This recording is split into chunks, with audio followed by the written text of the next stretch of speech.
Everyone, greetings for the day. Doctor Anu from Punjab. आज हम एक 44 ईयर ओल्ड मेल पेशेंट का केस डिस्कस करते हैं। ये पेशेंट मेरे पास किसी और पेशेंट की दवाई कलेक्ट करने के लिए आए थे। जब मैंने इनको उन मैडम की मेडिसिन हैंड ओवर की तो उन्होंने कहा कि मुझे भी आपको दिखाना है। तो मैंने बोला हाँ बताइए क्या प्रॉब्लम है। तो उन्होंने बताया कि उनको स्टिकी स्टूल की प्रॉब्लम है। 5-6 बार टॉयलेट को फ्लश करना पड़ता है, पॉट से जो स्टूल है वो चिपक जाता है। तो मैंने कहा ओके। तो उन्होंने कहा कि फ्रीक्वेंसी भी ज्यादा है, पूरे दिन में 5-6 बार टॉयलेट जाना पड़ता है, दो द स्टूल इज फॉर्म्ड।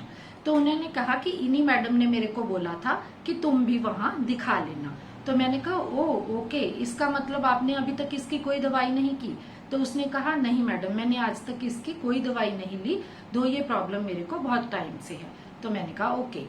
तो मैंने उनसे पूछा कि और भी कोई प्रॉब्लम है? तो उन्होंने कहा देर रात तक नींद नहीं आती, विचार चलते रहते हैं, लेन देन के विचार चलते रहते हैं, पैसा कहाँ से आएगा, कैसे कर्जा देंगे, मैंने कर्जा लेकर घर बनाया है। तो सब ये लेन देन की बातें मन में चलती रहती हैं, इतने विचार आते हैं कि रात को 2 भी बज जाते हैं।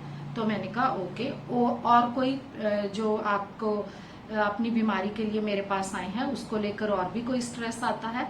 तो उन्होंने कहा हाँ, मैं ड्राइवर हूँ, तो जैसे हमने 7-8 घंटे की भी कभी जर्नी रहती है तो रास्ते में 3-4 बार टॉयलेट के लिए रुकना पड़ता है। तो मेरे मन में ये आता रहता है कि ग्राहक सवारी क्या सोचती होगी मेरे बारे में।